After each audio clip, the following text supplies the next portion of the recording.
On today's episode of Watch Chair Go, we're gonna get real for a minute.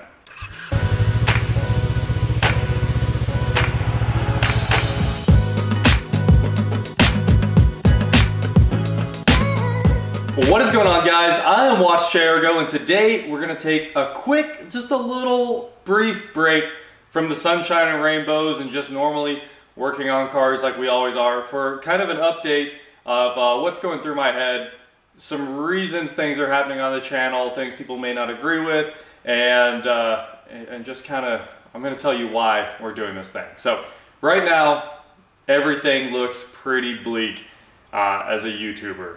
And these are things that plenty of other YouTubers have told you, Hoovy's told you, and talking to all the other YouTubers. We're all kind of in the same boat right now. But basically, all the revenue's down, people aren't watching YouTube like they used to, and we're just kind of hurting. And there's a lot of uncertainty in the very near future that I think a lot of us are worried about, especially me. So what I've been doing on the channel lately is getting rid of projects that, one, you guys don't like by the numbers, and two, people won't be able to afford if something happens to the economy. So there's cars people can afford no matter what. Daily drivers, transportation you have to have for your family, trucks are obviously like number one. Everybody needs a truck if you're doing any sort of work. You'll need four-door cars, you'll need minivans, things like that. Things that just the average American uses to move their family around, go to work, do normal jobs. Then there's the cars people don't buy during a recession, which are usually exotics, things like that. Although a lot of that stuff keeps changing hands because the people that are buying in those markets aren't usually affected by that. And then there's the cars that no one will touch during a recession because they make no sense. And I have a lot of them. I buy a lot of them because those are the cars I love. I get very excited about. Things like the Aerial Atom, the Fire Truck, the Capri XR2 Turbo. That's a terrible car that no one's ever going to want to buy unless they just have pure disposable income. The R32 GTR, one that makes no sense in the US and is very hard to, somewhat hard to finance and very hard to sell, especially if something happens to the economy. Obviously, we're looking at all the news coming in with the Fed possibly raising the rate. All the investors are saying get all your cash ready because there might be a massive dip coming in the last little bit of this year. Anyway, I see enough of it. I put together a bit of a picture and I know where I want to be. Obviously, you don't take the news at face value. I think everybody would agree with that. And you also don't take the speculation with face value, and maybe you don't take this video with face value. It's up to you. But I know where I'm at. I know what I think might happen here in the near future. So I went on a rampage and I sold the R32. Don't worry, I didn't lose any money. I didn't really make any money on that. I sold the fire truck. I made $1,000 and there's an update coming up on that. The XR2 will go up for sale very soon. The Atom is probably the first thing on the chopping block as soon as I get the axles done. We'll see. I'd like to go make one, low 9-second pass before that goes. And the R8, of course, is like the lost leader here. It's the very first car that will sell. The minute it's done, it's going up for sale. But we're still working on that. I know everybody loves watching the R8 now because it's just like the story of failure that never ends, because I just can't win with it. The update on the R8, for those of you that are asking, is the tuner is currently in Europe, and he said he's going to fly to Wichita as soon as he's done in Europe. So we'll see how that goes. Anyway, like I said, R32 left this morning. Here's some video of that. You're totally clear. Totally clear.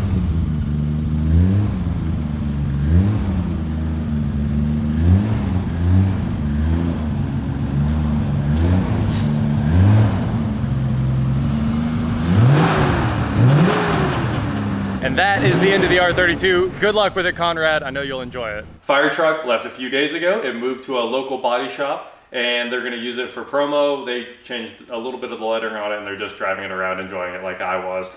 Here's the video of that. Cool.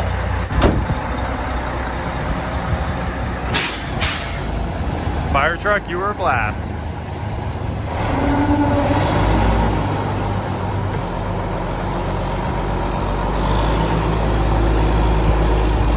Anyway, the title of this video was I'm scared to death, and I'm not worried about anything that happens because it really doesn't matter These are all things that are outside of our control, and no matter what, you just go back to work and it'll work itself out. It's just time. And now I'm left with cars that make a lot more sense. So the fleet update hasn't changed too much. The Cube hasn't sold. The Saab 9.5 is nearly a permanent piece of this collection.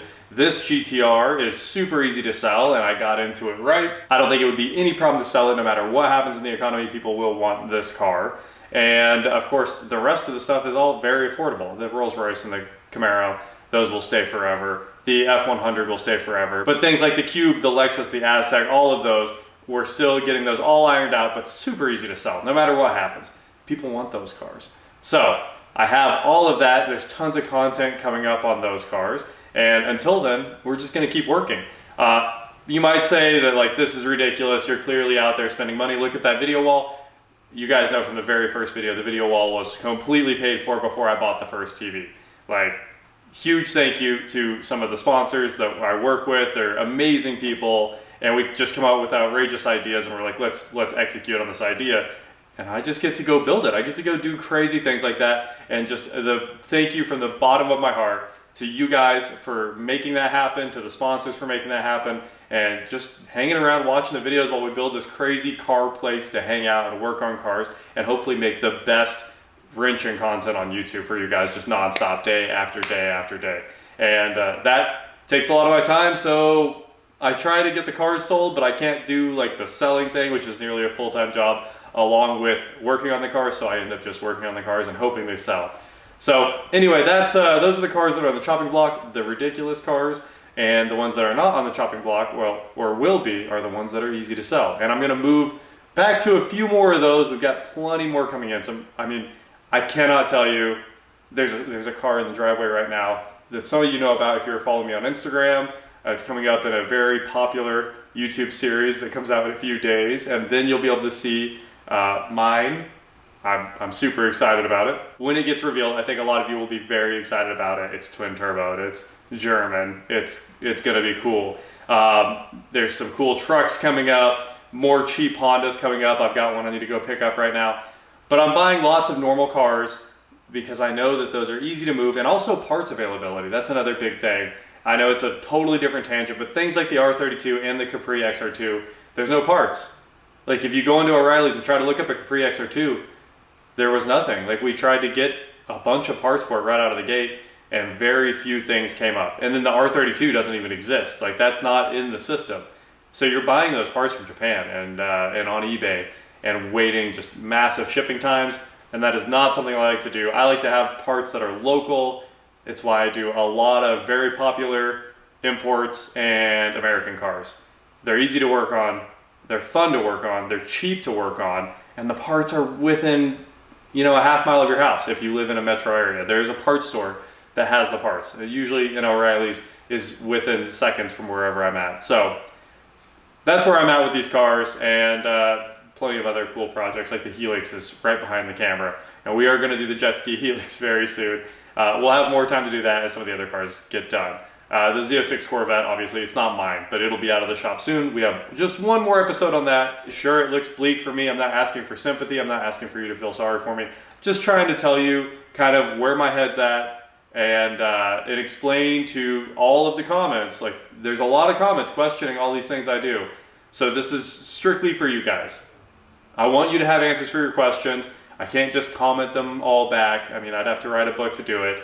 And no, I know everybody was really mad about the R32 going away for the 35, but the R35 is very enjoyable to drive and super reliable. And there's parts at O'Reilly. Like, I can go across the street and get parts, and it's a better car all the way through and through. I love this car.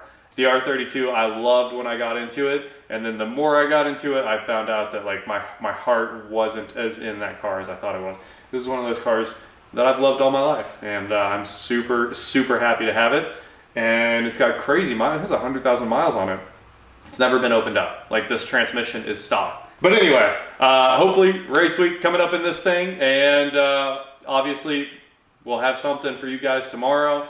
And until then, I'm just gonna keep working, and I hope you guys keep enjoying the content. And if you're wondering like why I am selling a certain car, I probably have a good reason. And I bought a Harley yesterday, or yeah, last night. I bought an electric glide. That might be some cool content. I've never owned a Harley before. It's not really for me to ride, but it's for our family road trip, and I wanted to buy a V-Rod, and somehow it ended up as an electric glide.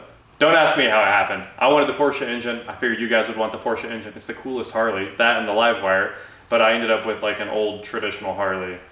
So it's pretty. It's a 100th anniversary, super clean bike.